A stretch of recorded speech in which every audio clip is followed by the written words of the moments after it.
we'll go ahead and First get day. started. We'll go ahead and get started this evening. First day. And we'll start with a roll call.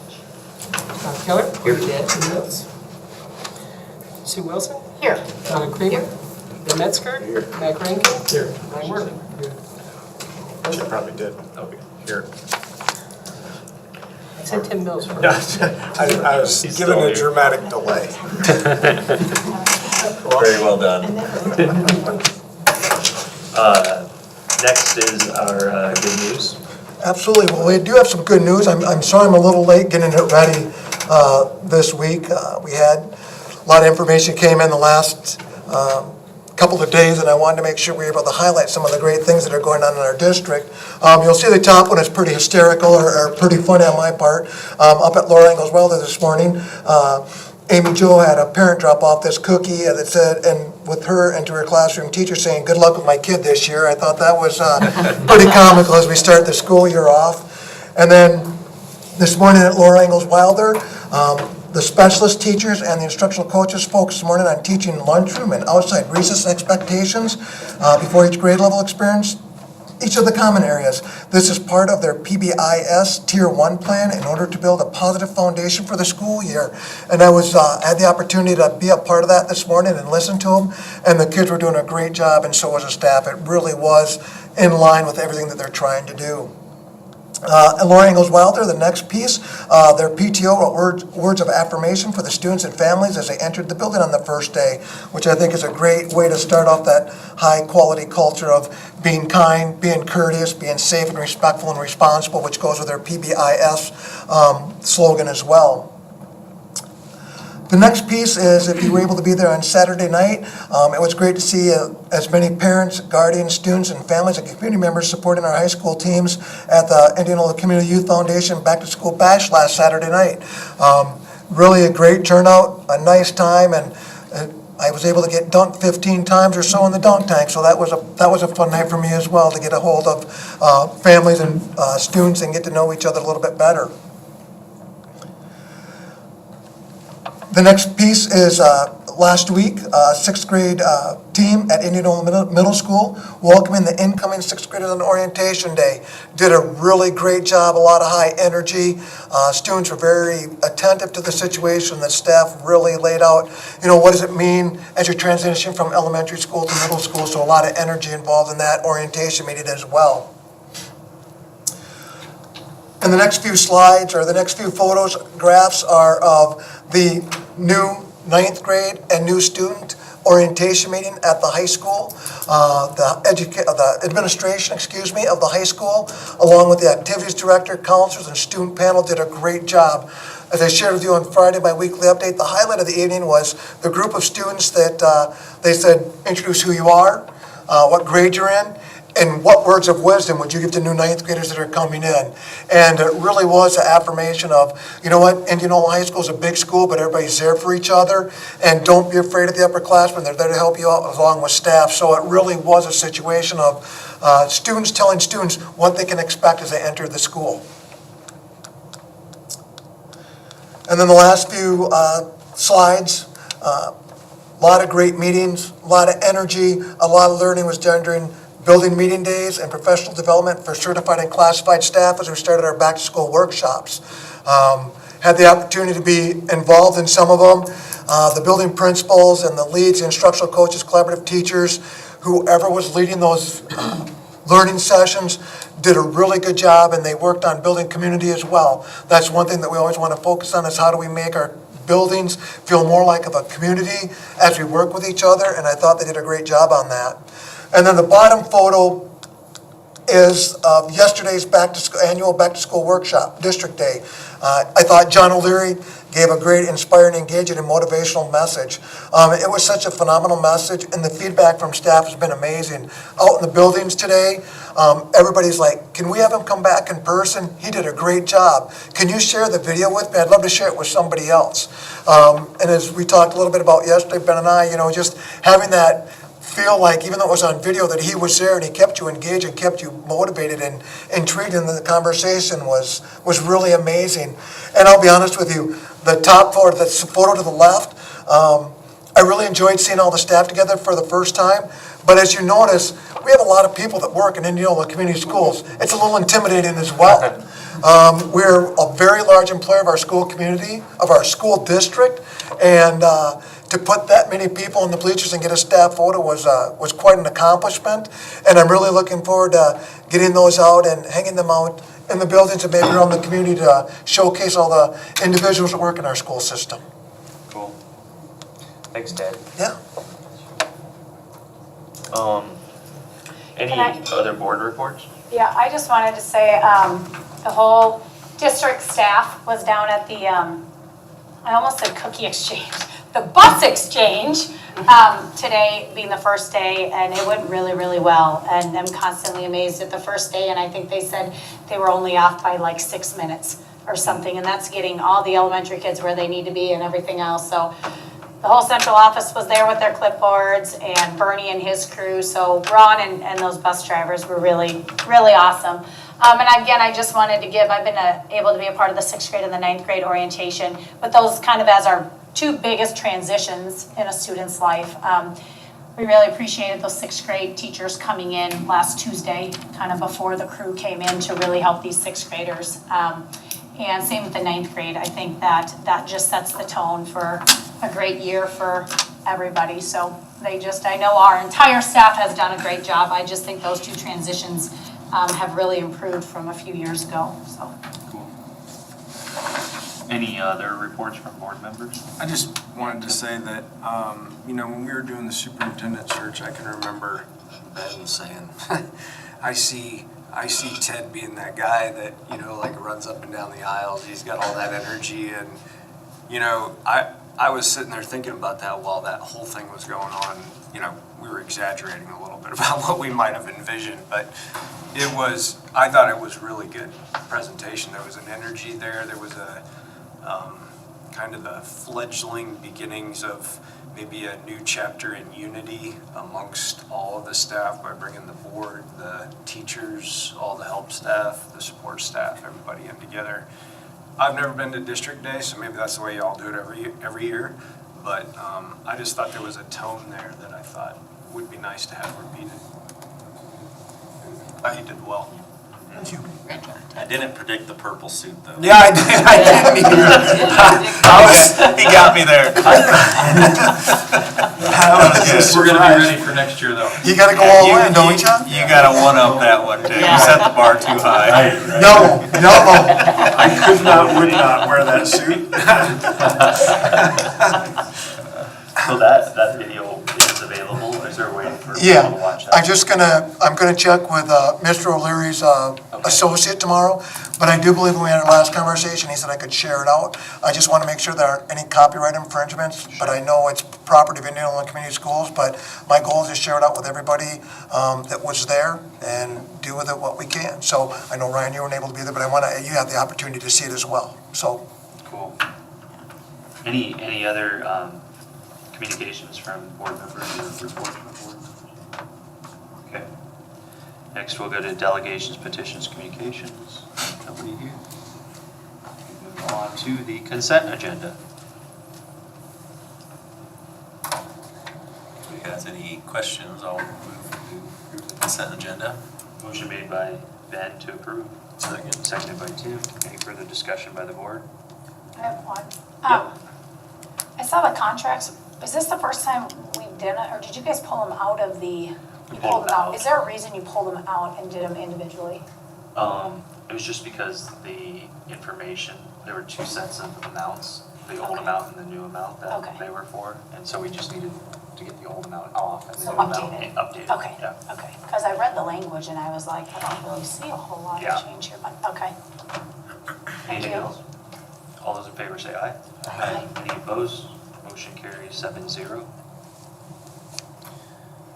And no presentations this evening? Okay. Let's see, so next would be G1A, appointment of the 102 investigators. Just gonna get there. Are those the same as last year with the exception of Ted and Art just switching? Is that, okay, Yeah. that's what I thought. Make a motion to approve the 102 investigators for the 2022-2023 school year. Motion made by Mac to approve. Seconded by Tie. Ryan. Paper, rock, scissors. Rock every time. Seconded by Ryan. Any further discussion by the board? All those in favor say aye. Aye. Any opposed? Motion carries 7-0.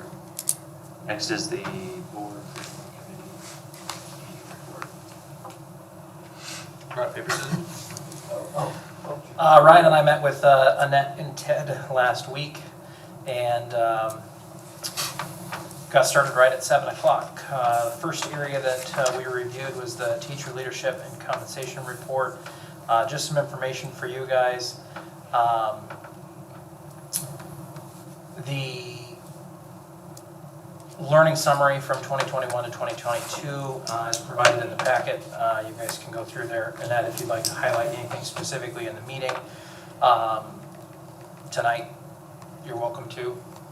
A lot of good information from last year. It's just kind of a high-level overview of some of the big points from last year, and we just kind of talked about what those key pieces were for professional development and what's coming up. And Mac, those written in pieces, those were just like of what they would have had last year if it was that same grade level. Is that what that is? On the ISAPs. Penciled in ones. I didn't know if you were to that point. I wasn't yet, but we. Oh, sorry. I thought you guys were talking about that. Sorry. Which ones were you referring to, Matt? Just the two written pages, the teaching and learning summary 2021 and 2022. Okay.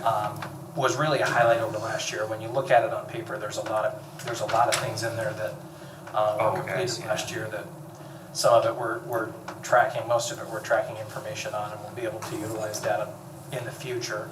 Okay.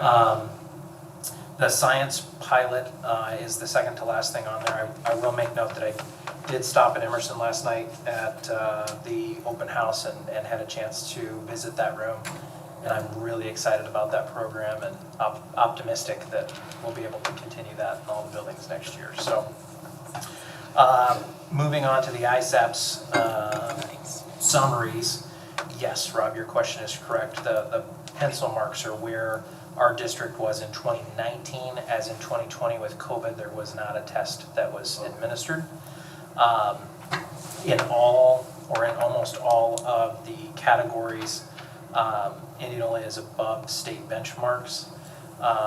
There's a lot of different pages in here that show a lot of different things. I don't want to take up a whole lot of time and go through them unless anybody has specific questions on scores, but Ryan and I were very happy with the scores that did come back for our district, and it'll be interesting to see again yet this next year if we're continuing to trend upward in those scores from having that year of COVID. Scott, for Annette, as you reviewed that, any areas of concern that you had or any areas of significant strength that you thought was good? Well, for example, there's two different types of pencil marks on there. The 2019 ones, as Mac mentioned, I wrote those in because the state doesn't give us a report with 2019. But once you get past third grade, I then wrote in, for example, to track third grade to fourth grade. Yeah. So if you look at that one, that's and it might not be the total cohort of the same kids, but we have a low transition rate. So for example, if you look at fourth grade, when they were in third grade, the English language arts total, we had 46% of our kids in third grade at that year that were not yet proficient. And we know, again, we're kind of coming off of that COVID year, but then they regained back and it dropped down to 23% when they went to fourth grade. So in some of those grades, as nationally, they're saying it could take 4 to 5 years to address that COVID gap of loss. Some of our grade levels are making tremendous progress in gaining that back for kids. I am concerned, and we've talked about a little bit before too, once they transition from middle school to high school, we start losing ground in some of our areas. Even like when you take a look at some of the mathematics within that, and not saying that that's just high school, right? So we go back and we're taking a look at elementary. What are we doing with math? Is everybody teaching bridges with fidelity and teaching all of the parts? As we get into middle school, they have a new curriculum, and this is their second year. That team went to a PLC conference, trying to build that peer teaching among them. And then we move on to the high school to say, what can we be doing differently to address those learning needs for kids? Because when you do take a look at the 11th grade math scores, by the time they get there, these tests are for like what we want every student to be proficient on. It's not just 80% of the kids. We want 100% of them to be proficient. And we're starting to get larger gaps of them that aren't. And I know last year, the high school administration and the teachers really dug in and looked at the tests. They looked at areas where they might need to beef up. What are some of the things that they're doing strong in? So they need to come back around to those now that they have a second year of those results. So we need to look at it systemically. But so those are some of those kind of areas I'm looking at. And in the notes, you'll see that each principal will do their individual analysis and dig into demographics and the subgroups. And then we'll have those conversations about trends and patterns that we're seeing. And I'll have a common template for them that we'll bring back so they can present to the board each building. Those were some of the things that you wanted to know. Okay, so now that we have the data, what's your action plan for these? So we'll bring that back to you starting here once they've had their teams of teachers to be able to look at it. So in specifically looking at that math, like you mentioned, 11th grade, what would that be, what would they be looking for as 11th grade math? What, is that equal one of our classes over there? Is that, or what level of math would that be? It's considered for 11th grade, the standards of the state of Iowa. Okay. And so, of course, we have some advanced Sure. math classes. We have some others that might be more consumer-based type of Yeah. math. But it's just a basic math skill Okay. that we want every 11th grader to have before they would pass from that grade level. So within this report, and again, this is one assessment, the reports will break it down into our domains of math skills in general. Some other work that will help with this is the high school is venturing into what's called teacher clarity this year. The middle school's been utilizing this for a couple of years now. We started at Emerson to where teachers look at the progression from standards and how do you break that down to what the students need to learn, and then how do your lessons build for them to get to that point. Sometimes we just look at the standard and we're not thinking, what are the prerequisite skills that they need, and do the kids know where they're trying to get to? You know, we have to work on student self-assessment also. They have to know where they're heading and where they're at and how do we get there. And that can help with engagement, relevancy, making sure that it means something to them, and using our teachers' assessments to get a whole picture, you know, not just from one assessment. But we do look at trends. This is what the state holds us accountable to. Sure. So do they do an item analysis on that, especially in that 11th grade math? Because by that time, kids have a diverse experience with math. Some are in, you know, pre-algebra when they're in 6th grade, and some are just taking Algebra 1 when they're, you know, freshmen. And so What's interesting for that is when we used to have the Iowa Test of Basic Skills, and then it became the Iowa Assessment, and now it's the ISASP. It's online now, it's not paper pencil, and it's self-leveling.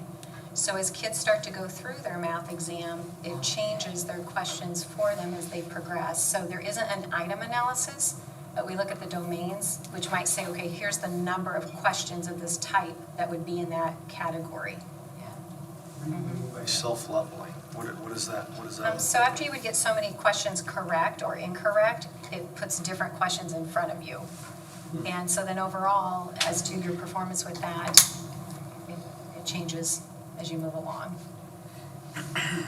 if you miss so many The questions, questions then can be they'll more make it difficult. easier. They won't give you Less the- difficult depending upon the Yes. teachers. And it should fully be put in place there, we believe, by the end of this year. The state has been going kind of back and forth, and they changed the language arts one a little bit, but, so that's why we said it will, once we've taken it a few more years here, we'll know more trends, and they'll make sure that, you know, how they want to have it test as they keep progressing with this development, so. But again, the buildings will be coming back to you probably in a few more months now. I mean, they have to get their leadership teams Sure. together, and we'll give them all sources of data that they can use, and then we'll have a common presentation for you from each. Yeah.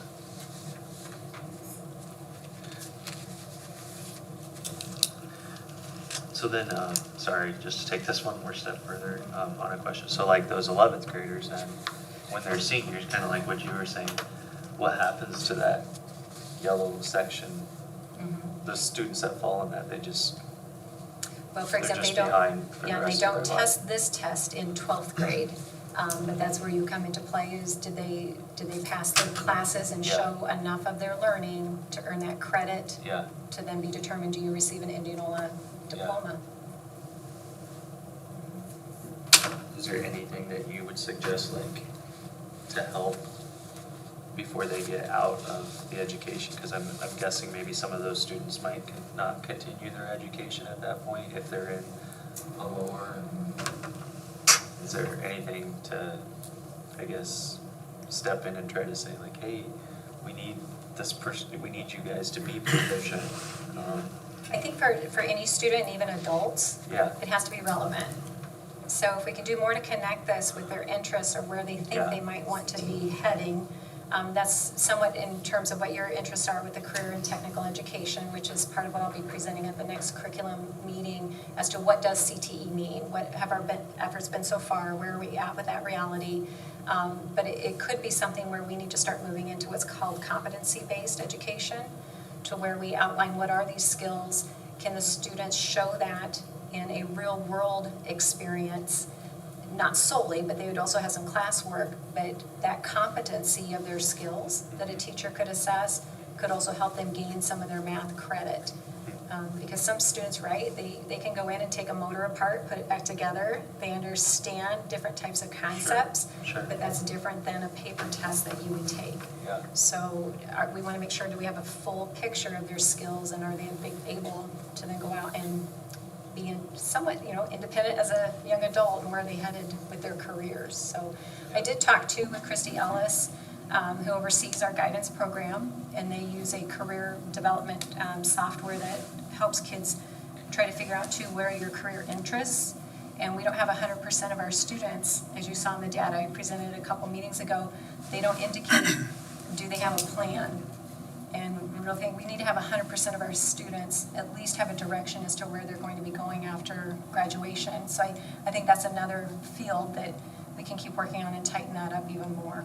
And that starts in middle school, right? They It take it, does. but then what, I feel like it gets lost somewhere between the transition. Is there somebody at the high school that takes those scores then and a year and a half, 2 years later goes back through them to continue to match their interest? So we have to use a state-approved, software, and what we are using is Zello. I believe this is our second year with that, and we used to use what was a different one that wasn't as robust. It is state law that they have to develop a 4-year career plan in 8th grade that shows how will you get to graduation. Not that you're locked into it, but it gives you a general idea of where you're headed, and a lot of career interests and inventories are a part of that. So parents are supposed to sign off on that in 8th grade, and that then gets carried over at the high school. That would be their counselors. And I know they're trying to, again, make that a little bit more robust. It might be occurring through advisory time that they have, but that is something that those kids should be completing and looking at every single year. And that's another opportunity is like, how do we get adults engaged with them to make sure, are you on that pathway? Because we've seen that interest too when you were involved in those interviews Yeah. with the students. You could take 3 minutes with a student and kind of figure out, oh, you're interested in being a lineman. Okay, well, how does this get involved in it? So there's such a multitude of things, and I think it ties in with the speaker that we heard the other day, right? With him saying, what else, what more can we do? I think it's just being very targeted on here's the areas that we want to hit hard, and how collectively does everyone really take a look at your work that you do day in and day out, and let's improve that. So that was kind of a long answer, but I think like when you're talking about math, reading, getting kids ready for graduation, are they engaged? Is it relevant? Can we make things more real world for them? Where are we at currently with that? And let's get 100% of our kids with at least some strong kind of idea as to where they want to go. Any other questions for Annette or Matt or Brian on this? Yeah, thanks, Annette. Thanks, Matt.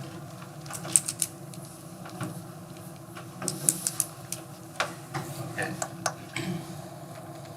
Next is HR committee meeting report? We didn't have a whole lot of stuff, well, you guys were on that where we approved some other people. As far as our positions, we're pretty well staffed. Still needing some special education or associates at the middle school and stuff like that. But we did talk about, maybe presented more of a great discussion just about, again, what our board has talked about as communication. How do we communicate from this building, from every one of our buildings out into the community that is short and simple and effective. So just really, Mimi spent some time with the Director of Communications at Urbandale, really understanding their role and how they roll out their communications. And as a board, I know we talked about before how Bondurant does their whole, kind of their entire social media platform, their activities, communications and everything like that. And just constantly, who are the community partners we can be working with that really will benefit our school district and really get everybody in the community on the same page. So any news that comes out of the district, is it communicated effectively, simple, and yet where a lot of different people go. We know that, Facebook isn't the number one, but it is for some people, so really looking at the different social media platforms and communication. For Mimi, we talked a little bit about the yes vote and really kind of watching as we go through this process too. Where does our community go to listen to that communication? A lot of us handed out flyers, which I know it's paper, but a lot of people took them at the open houses too. Looking at our YouTube channels effective for school districts and a way to be able to show those that can't get in person to events, and so Mimi really looking at like what is our overall, we know our overall goal, now how do we use community partners to try to get there? Looking at Simpson's marketing journalism department too, is that an area we want to work between? So really just continuing to get our information in the hands of our community in a very effective way. And so I know that that's one of her goals, really working behind the scenes and seeing what the other schools that are about our same size are doing. So we talked a lot about that, kind of moving forward and just still the responsibilities of Mimi in HR and what that looks like for our staff and making sure our staff really knows the different areas. And I think that was well done at District Day too. I thought how we presented all of our district staff up there was just a critical step in continuing to move forward. Like Justin, I didn't know he's our Power School guy. I probably should learn how to get on Power School. So might have to get an appointment with him. I like that guy. Right? I like that guy's personality. Right? So I mean, it's just things too, like Denise, what Denise really does, right? Enrollment and everything. So I just think that was, I heard a lot of teachers actually say, oh, I didn't know we had that in our district. I didn't know that person did that in our district. I didn't know we had, and it's like, so I think just stuff like that, the more we can do. We talked about events being able to scroll across the Indianola Advocate, just other ways that we can just try to get our community all on one page and really as one big team, because that's what we all are. So that's kind of mainly what we talked about. Annette, what did the Director of Communications from Urbandale have to say? Like, when did you walk away from that? Mimi. Mimi, sorry. Mimi, yeah. It was really eye-opening because she said that over the last 3 years, most of her time has spent with crisis communication. And so she's been with the district for 12 years. She started out as contract and then part-time, and now she's full-time. That has a team that kind of helps her, but she is right there with the superintendent when a gun is brought to school. And I was like, how many crises do you have? She's like, a couple a week. I'm like, whew, we are not there, thank goodness. Yeah. But we're not that far away from Urbandale, and so that was really interesting to see that her main focus right now is crisis. But through her time with Urbandale, those leading up to those 12 years, the contract and part-time, it was all about promotions. It was telling our story. telling their story. It was getting the word out of all the things, having that singular voice, having truly a marketing plan, like private sector does, to here are the times that we're gonna post and how frequently we're gonna post, and here's where we're gonna post and where we're gonna be and where we're gonna have signs, but really developing all of that. And she's like, that's really what I'm passionate about, but now I'm spending so much time with Crisis. So it was really, I was like, we aren't where you are, but I can see us leading up to that, kind of a contract piece and that part-time. And she's like, happy to help with anything you need, answer any other questions. So. Take her playbook. What's that? Take her playbook. Right, exactly. Give me all of your agendas for everything.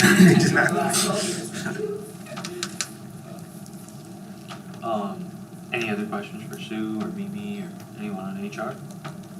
I see we've got one of the staff certified positions on the revised Yep. list in front of us. Do we still have one that's outstanding? No, it was we had the two, it was nurse, the nurse, so she's the top one, that's Shelby, and then the teacher. Oh, okay. So I wasn't for sure who the second one was. Yep. Thanks. So really right now, all we need are associates still, majorly high school, middle school. That was up in the. Looked like there was Yeah. about 15 total between all the schools. Yeah, and we've hired a couple since I put that in on Thursday, so we've got a few more. That's something that's showed up too, so it's been interesting. Okay. I might just throw in a thank you. I noticed the comment about the associate training piece, and there are so many people that help develop the trainings and put those together before school starts. And Sarah Bagel will be sending information to you about the associate training she designed and facilitated with them, and got some exit slip information from them that they were really happy with what was put together. Good. In her training. So she'll send some more out to you. She just hasn't had a chance to connect back with them again. You did also receive, the secondary ones received their Chromebooks that we have been working on for a while. So Amy also shared with us that Sarah had said that they were extremely thankful and lots of smiles. So that's good. All right, we'll move on to the Finance Committee meeting. It was Mac, Tim, and myself, and Jonah, and Ted, I think. So I had asked Jonah a few weeks back just for a number, just to kind of understand what our top 10 expenditures are in our school district, so we can kind of understand where those are. Thought it might help us, to just know where we're at as a board, but then also in future planning when we have to go into negotiations and stuff upcoming this year, to just understand where everything is. And it's something, Ted's said before that he, it's a continual conversation that he plans to have, in advance of those negotiation meetings, so that it's fair for those, whoever that group is, to be able to have that information so they understand where our district is. So there's not crazy expectations on either side. So it's more just you get to that point and then it's decided. So so Jonah prepared that information for us. One of the notable things is we're finally below that 80% on our benefits and salaries there, and that's something that we've been working towards trying to get is under that 80% of our total budget for salaries and benefits, and that's just something that ISB. Because if you have all you don't have much. You don't have any. You don't have any wiggle room in that rest of the. Right. So obviously, and we know that all our resources are people, Right. Heavy majority. Yep. So that's good that we're there, and then you can see, just the other on that. Let's see, what page is that? 63 there. Those last six-ish, with pretty much all utilities for the most part there, and the percentage increases that they've had. I know you guys have probably seen them on your own home budgets too. So same thing carries over to the school district. So. So we talked through that. We talked through the future early retirement, the interest of that, 63%, is the largest there with a possible interest, and then, 23% next with very interested. Closes on Friday. Closes on Friday. Have we got more in? There's a few more. A few more? And send out a push midweek, push the ones that haven't responded. Again, this is just to help us understand, do we have interest in that? Do we want to offer some type of a early retirement incentive in the future? Did that survey pose a question in there about like retirement over a 3-year period or anything like that, or was it just like a one-time? It was a one-time, because that's kind of what they had talked about within that committee was don't push us a 2 or 3 year, just let's focus on one. But there were questions, some of the questions, because I left a text box out there for them to answer, to have, if they had questions, and several did say maybe in a year. Well, I guess they were saying, I don't know, like, is there such a thing as a rolling retirement, like over 3 years? So they plan for it, so like they say, I'm going to retire in 2027. We haven't. Is there such a thing as that? Some districts have a early retirement in board policy, which then kind of fits that, what you're talking about. What Indianola has done in the recent past has been as needed. They haven't said, we're gonna do this this year, and we're gonna review and see where we need to go down the road. So they haven't done that, not that it couldn't be done, but. I like using it as a tool, just to be able to help with the budget. I've just had questions from staff that has said, Yeah, I wonder what your response would be if you said, would you look at retiring? And then Oh. put 2024, Yeah. 25, 26. sure, And just looked at it out that way. They just asked. sure, yeah, And I said, Yeah. no, I know nothing about money. yeah, But I'll ask the question. yeah. Yeah, because if we can use it as a tool to help offset the budget, especially when the COVID funds fall off, if we need to, then we could use it there as that tool.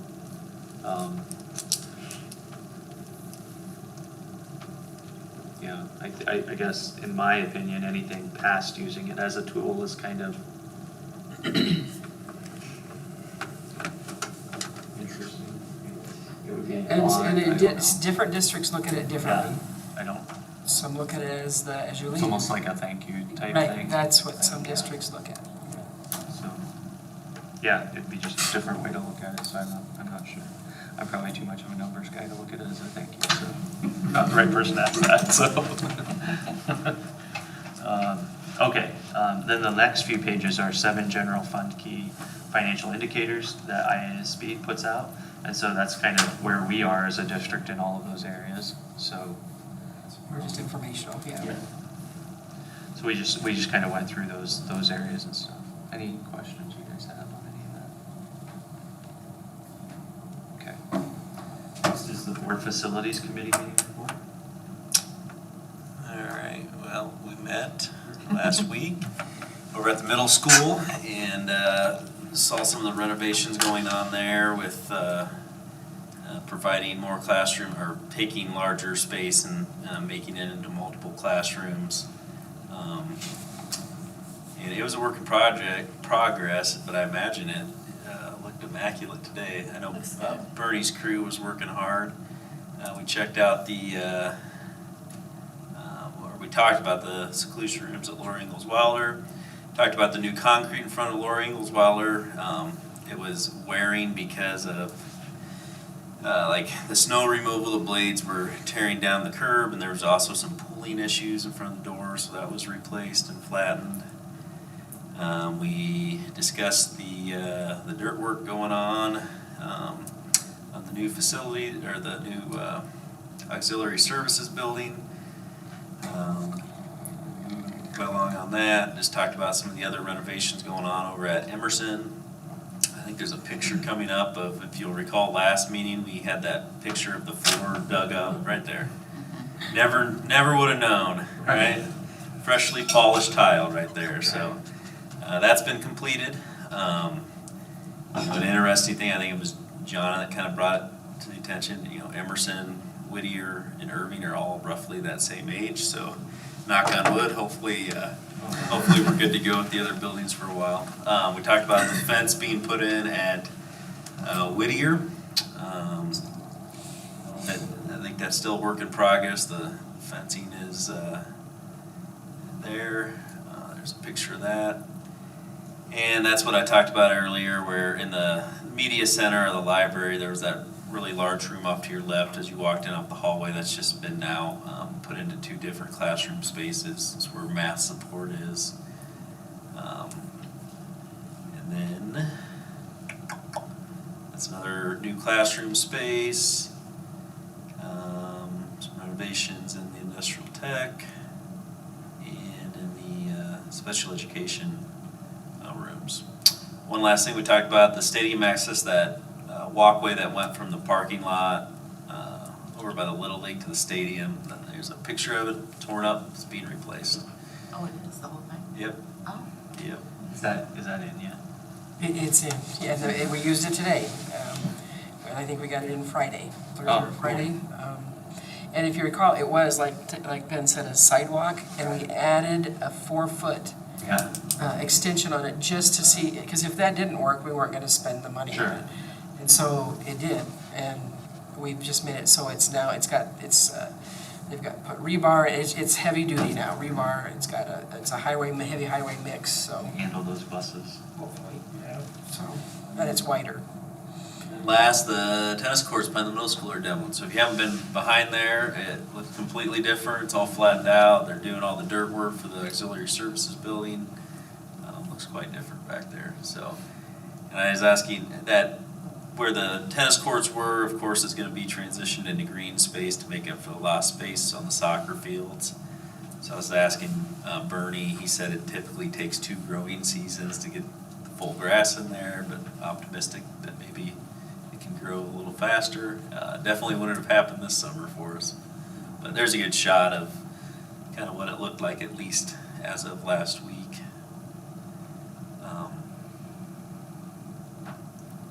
That's it, yeah. So, busy in the facilities arena. Bernie had his camera out again.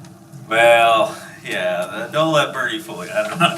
He's got the camera. He's the photographer. He doesn't do the PowerPoint. Yeah. Teamwork, right? Teamwork. Right. But he's up in the ante. Everyone has gotten a little better, so I'm excited. I'm ripe with anticipation to see what happens next meeting. I mean, I got to see Bernie covered in batter, chicken batter. We worked a concession stand after him. I walked in, and Bernie's covered in batter. I should have taken a picture and added it to this thing. Probably don't need to go through all that because that, from the facilities update, Pretty much the same. it just went through it. Yeah. Oh, yeah. Yeah. Okay. So we can just move right on to, if nobody has any questions on any of that, move over to the board policies. 503.1 through 710. Yep. If you recall, last meeting, we went through and reviewed policies and updated them. We had the first reading of them, and this would be the second reading for final approval. Anybody see anything? wasn't any significant changes, was there? Uh-uh, I didn't no. notice, so I'll make a motion to approve the second reading of the listed. Motion made by Ben. Approved. I do have a question. The one that talked about the restraints and physical constraint, the people that use that, they help write these policies, correct? The CPI training, most of them are CPI trained in that, Okay. with And holds that they- are appropriate for age level and the size of They've the read student. these and they say that they sound appropriate, like our Yes. policy sounds appropriate Yep. to what they are trained. Yep, Okay. they would be appropriately trained for that. Okay, perfect. It's not like they're grabbing them and just, Yeah. CPI trained is Right. usually what it's called. And now, are all our associates trained to do that, or just our level 2s and 3s, or who's trained to do that? Who gets the training for that? I don't know the answer to that. It's only our, I don't believe it's all of them, it's only those that have, only buildings in which they have students that are, based on their IEP, allowed to use those holds. Generally, it's a specialized group of people that, I say that to everybody, so if anybody has that. Well, no, that was just one thing that some associates had said last year is that they weren't trained to do them. And if the person that was in the building was trained and they were out sick or not there, then they were trying to do it, but they weren't trained, because they said only half of them got trained. And so I just didn't know if all the associates in that building get trained in case people do get sick or are off and we do have to do that, or what? Sarah would be the How it one is on that, that? we can ask, and Sarah would know exactly, Okay, you know, 'cause perfect. she sets that all up for them. But I know they didn't train everybody because everybody's not working with students who are. Right. And is this You're allowed to a use- yearly training? Does that have to be done every year? Or once you learn how to do it, you're just good?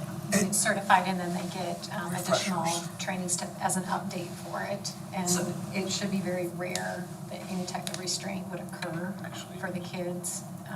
And they also have other people that they can do on call from other buildings that can come in. But the CPI training does occur. We have trainers in our district now too. Okay. So if we have an associate that halfway through their school year gets reassigned to a different student where they are going to need this, we can get them training pretty quickly? Yes. Okay, perfect. Motion made by Ben, seconded by Matt. Any other discussion by the board? Okay. All those in favor say aye. Aye. Any opposed? Motion carries 7-0. Next is the board calendar. Facilities curriculum. So next regular meeting's the 13th.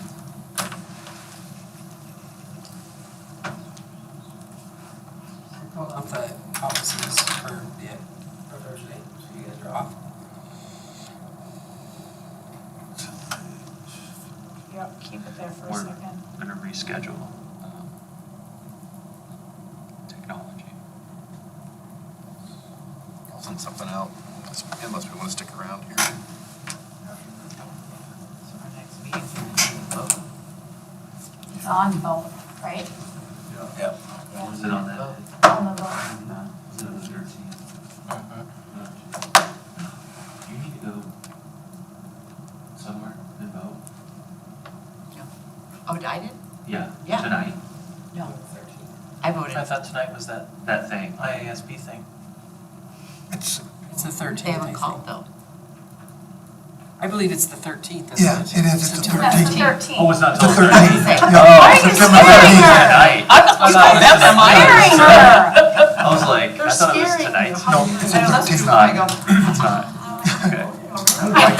You're like, I would like to have you manage my business schedule. if I voted or not. Because that would help me out a lot. I was like, oh, crud. I know. That's what, I wasn't living in that world, so. So that's the 13th, okay. So that, the timing on that though, Rob, is that timing, will we have time before or after our board meeting? What's that look like? It's 7 a.m. to 8 p.m. Oh, 7 a.m. Otherwise, Friday, September 9th, you can vote here at the district office from 1 to 7 Yeah. p.m. And then you can vote right now from 8 to 4:30 down at the auditor's office, Monday through Friday. Yeah, I saw that one, yep, yep. We went in, there was no wait. Oh, it takes There was like, no way, yeah. yeah. do it That's the Friday. only way I vote now. You guys are here. Right. Yeah, you're probably not in town, but you could vote Friday. I could. You can also request your absentee ballot up until just Friday. Up until Friday. Yeah. Yeah, up Friday. until Friday. Any other questions? Yeah, I like it. Steps I down. do have questions after we get that for you. It was on my sheet yesterday that I had to go. Oh, my goodness, that's the RBT. That's a big- No, that's Friday. That's That's the Friday before. Yeah. Mac, it's your time. Is it my time? It's your time. Make a motion to adjourn the meeting. Wait, we didn't go over the agenda. Is everybody good with the agenda for next time? Anything need to be added? Okay. Go for it, man. Motion to adjourn meeting. Second motion made by Max, seconded by Ben. All those in favor say aye. Aye. Yep, we're adjourned. It's like a sharing.